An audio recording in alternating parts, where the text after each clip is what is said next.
Praise the Lord. आप सभी लोगों को जय मसीह की। परमेश्वर का धन्यवाद हो। ये वचन सीखने का समय है। अब हम चलेंगे यूहन्ना 6 अध्याय का पहला वचन हम देखेंगे। उसमें क्या लिखा हुआ है। आइए पहले हम छोटी सी प्रार्थना करते हैं। परमेश्वर हमें इस वचन को समझने की बुद्धि दे, समझ दें। आइए हम लोग छोटी सी प्रार्थना करते हैं। ओ मेरे सर्वशक्तिमान जीवित परमेश्वर पिता, मैं धन्यवाद देती हूँ। आप महान परमेश्वर हैं, आप दयालु हैं, करुणामय हैं। परमेश्वर पिता, मैं धन्यवाद देती हूँ प्रभु जी आज के इस वचन के लिए। परमेश्वर पिता, अपना प्रकाशन दें प्रभु जी। आप जो बात करना चाहते हैं परमेश्वर पिता, लोगों पर प्रकट करें परमेश्वर पिता। मैं आपको धन्यवाद देती हूँ मेरे प्रभु जी। परमेश्वर पिता, आदर महिमा जलाल आपको देती हूँ प्रभु जी। इस छोटी सी प्रार्थना को यीशु के नाम से मांगती हूँ, आमीन। आज हम लोग देखेंगे कि यूहन्ना 6 अध्याय का पहला वचन 5,000 पुरुषों को खिलाना। यहाँ पर हम देखेंगे लिखा हुआ है, इन बातों के बाद यीशु गलील की झील अर्थात तिबिरियास की झील के पार गया और एक बड़ी भीड़ उसके पीछे हो ली, क्योंकि जो आश्चर्य कर्म वह बीमारों पर दिखाता था वे उसको देखते थे। तब यीशु पहाड़ पर चढ़ गया, अपने चेलों के साथ वहाँ बैठ गया।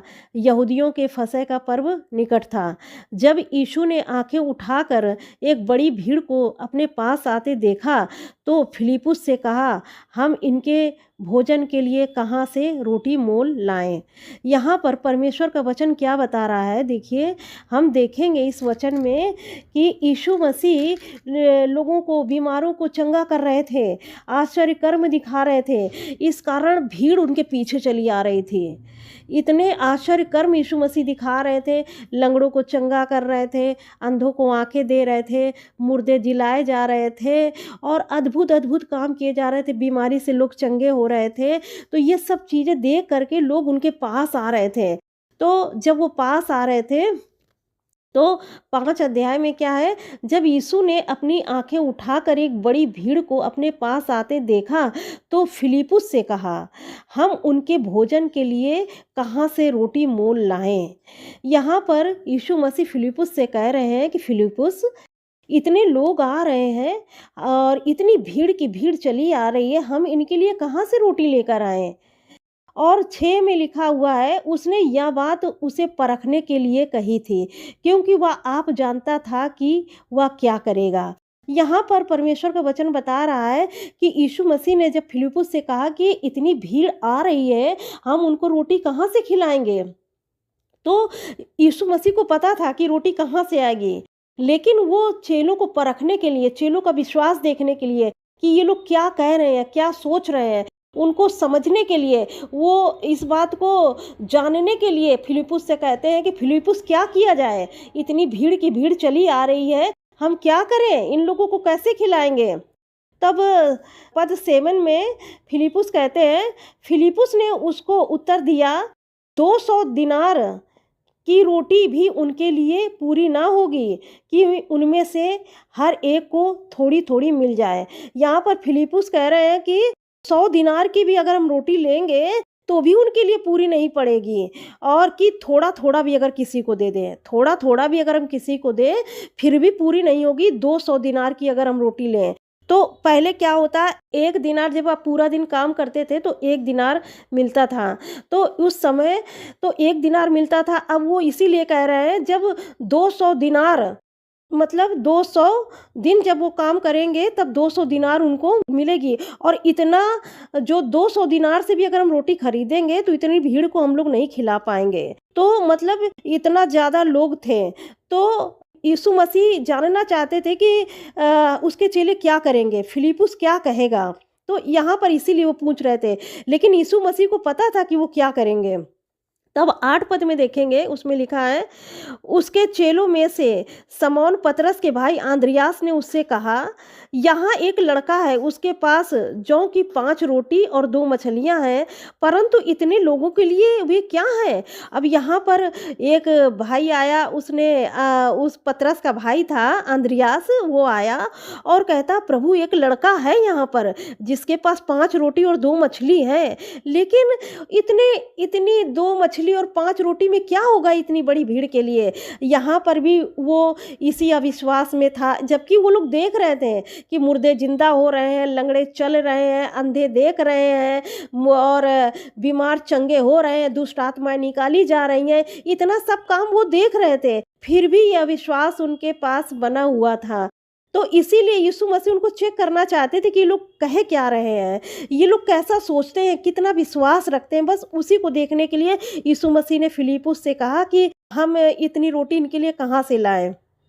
तभी फिलिप्पुस कहता है कि 200 दिनार पर भी अगर हम खरीदेंगे तो वो रोटी पूरी नहीं होंगी। तो जब पतरस के भाई अंद्रियास ने कहा कि यहाँ पर एक लड़का है जिसके पास 5 रोटी और 2 मछली हैं, लेकिन उतना भी पूरा नहीं पड़ेगा। जब ये बात कही तो यीशु ने कहा, 10 पद में लिखा हुआ है, यीशु ने कहा, लोगों को बैठा दो। उस जगह बहुत घास थी। तब लोग, जिनमें पुरुषों की संख्या लगभग 5000 की थी, बैठ गए। तो यीशु मसीह ने 2 मछली और 5 रोटी को मंगवाया अपने चेलों से, और उसमें उसने प्रार्थना नहीं की, बल्कि उसने सिर्फ धन्यवाद किया था। तो यहाँ पर परमेश्वर का वचन कहता है कि जितनी भीड़ थी उन लोगों को यीशु मसीह ने कहा घास पर बैठा दो। और 11 पद में देखेंगे, तब यीशु ने रोटियां ली और धन्यवाद करके बैठने वाले को बांट दी। यहाँ पर परमेश्वर का वचन ये कह रहा है कि यीशु मसीह ने क्या ली, रोटियां ली, और उन्हें क्या, और वैसे ही मछलियों में से जितनी वे चाहते थे बांट दिया।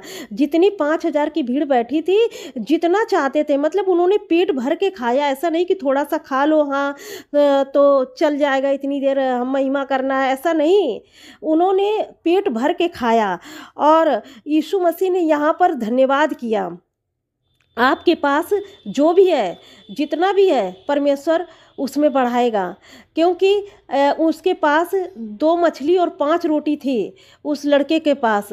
तो वो जबकि सफिशेंट नहीं थी, 5000 लोग तो सिर्फ पुरुष ही थे, और स्त्री और बच्चे भी होंगे, तो वहाँ पर ये सफिशेंट नहीं थी। लेकिन उन्होंने, यीशु मसीह ने धन्यवाद की। जो चीज़ें आपके पास है, अगर आप उन चीज़ों के लिए धन्यवाद करते हैं परमेश्वर को, तो वो उतनी ही थोड़ी चीज़ों में परमेश्वर आपको इतनी बड़ी आशीष देंगे ना, कि वो छोटी चीज़ें ही आपको बड़ी आशीषों से भर देंगी। जो आपके पास है उसी के लिए परमेश्वर को आपको धन्यवाद देना है।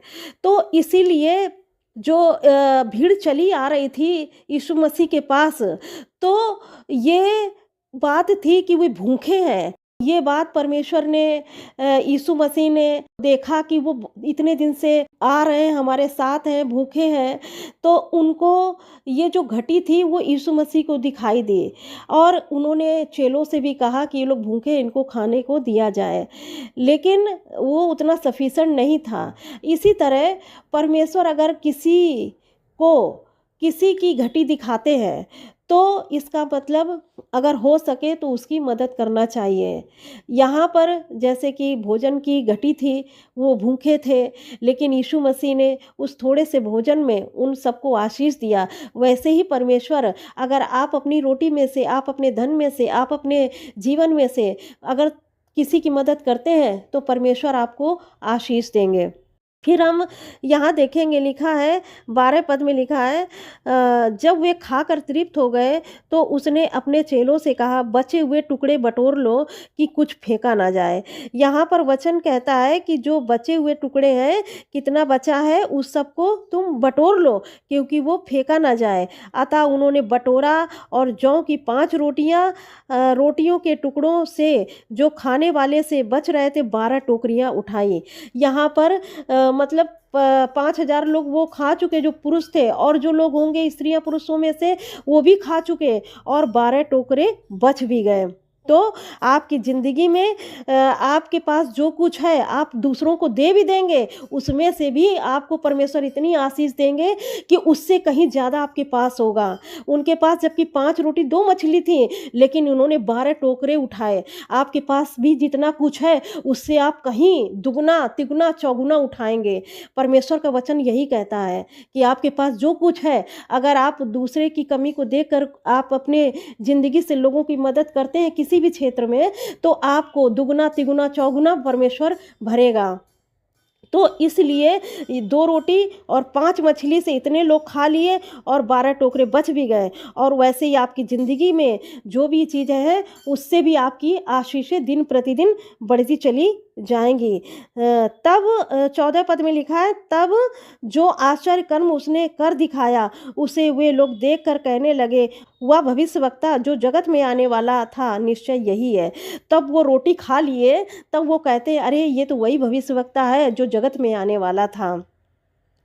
यीशु 15 पद में लिखा है, यीशु यह जानकर कि वे मुझे राजा बनाने के लिए पकड़ना चाहते हैं, फिर वे पहाड़ पर अकेला चला गया।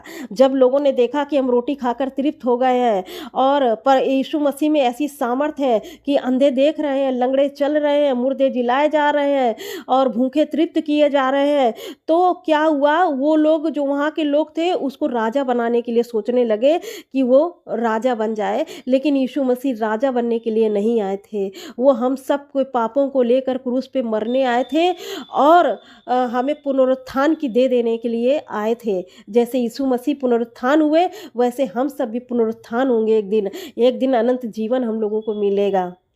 इसलिए परमेश्वर के वचन पर विश्वास करें और लोगों की मदद करें। और परमेश्वर का वचन यही बताता कि लोगों की मदद करने से कभी घटी नहीं होती है, बल्कि बढ़ती होती है। आइए हम लोग छोटी सी प्रार्थना करते हैं। वो मेरे धन्यवाद धन्यवाद धन्यवाद जीवित परमेश्वर, हम धन्यवाद देते हैं, आपके पास आते हैं मेरे प्रभु जी। जो भी वचन बोला गया है परमेश्वर पिता, इस वचन पर आशीष दे, आपकी बहुत आयत की आशीष हो मेरे प्रभु जी। हम धन्यवाद देते हैं मेरे प्रभु जी, हम सारा आदर महिमा जलाल आपको देते हैं। जो वचन सुनाया गया है परमेश्वर पिता, एक अच्छे बीज की तरह परमेश्वर पिता उनके जीवन में परमेश्वर पिता फलवंत हो परमेश्वर पिता। प्यारे प्रभु जी, इस वचन को सुनकर वो ग्रहण करें परमेश्वर पिता, और परमेश्वर पिता आपके पवित्र वचन पर विश्वास करें प्रभु जी। हालेलुया परमेश्वर पिता। कभी भी परमेश्वर पिता हम लोग परमेश्वर पिता आपके वचन पर संदेह न करने पाए प्रभु जी।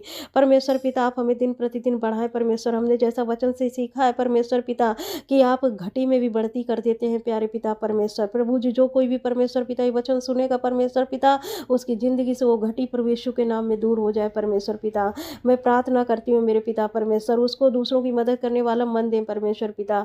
प्रार्थना करते हैं, सारा आदर महिमा जलाल हम आपको देते हैं, यीशु के नाम से मांगते हैं, आमीन।